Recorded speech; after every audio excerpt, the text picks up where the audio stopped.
बिस्मिल्लाहिर्रहमानिर्रहीम।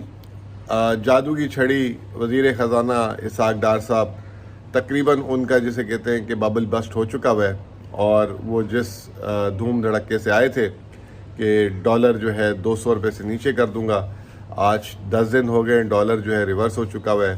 हालांकि अलामती रेट आज इंटरबैंक मार्केट में 221 रुपये है, लेकिन लोग कहते हैं ये अलामती रेट है क्योंकि इसमें जो है सरमायाकारों को, इम्पोर्टर्स को, किसी को डॉलर मुहैया नहीं है। सिर्फ एक्सपोर्टर्स का ये रेट है कि एक्सपोर्टर्स इस रेट में बेच सकते हैं। ओपन मार्केट में कोई कह रहा है 225 है, कोई 230, कोई 235।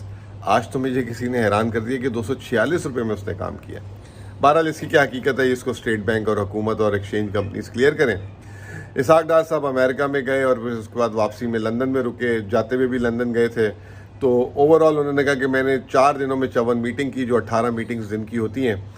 काफ़ी स्टेमिना है, लेकिन काफ़ी मैं इसमें समझता हूँ कि 18 मीटिंग्स अगर दिन में आधे घंटे की भी एक मीटिंग थी तो 9 घंटे तो वो हो जाते हैं। उसमें फिर बीच में आप छोटी मोटी 15-20 मिनट आप स्विच ओवर भी करते हैं, अगर एक मीटिंग से दूसरी मीटिंग में जाते हैं, अगर एक कमरे में भी बैठे हैं। बहरहाल उन्होंने की, लेकिन मेरा सवाल ये है कि उसका नतीजा क्या निकला, उसका आउटपुट क्या निकला, पाकिस्तान के लिए क्या बेनिफिट्स लेकर आए। जाते हुए उन्होंने कहा था कि मैं IMF से जो है प्रोग्राम रीनेगोशिएट करूँगा। कोई प्रेस कॉन्फ्रेंस नहीं की, कोई पाकिस्तान आके, वैसे तो हर रोज़ प्रेस कॉन्फ्रेंस कर रहे थे, वो भी करते थे, मिफ्ता भी करते थे। इतलात IMF से यही आई है कि IMF ने मना कर दी है।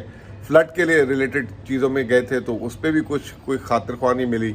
उसका नतीजा ये हुआ कि हमारे जो बॉन्ड हैं और रिजर्व जो हैं वो बिल्कुल जिसे कहते हैं तबाह बर्बाद हो चुके हुए हैं।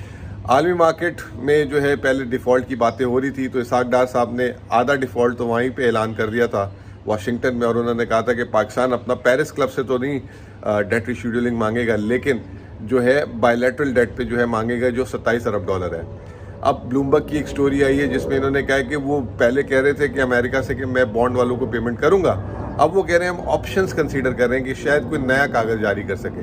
ये 1998 में भी इन्होंने किया था, $610 मिलियन का एक्सचेंज बॉन्ड जारी किया था, जिसको सरमायाकारों ने बहुत बुरा लिया था। बहुत बहुत शुक्रिया।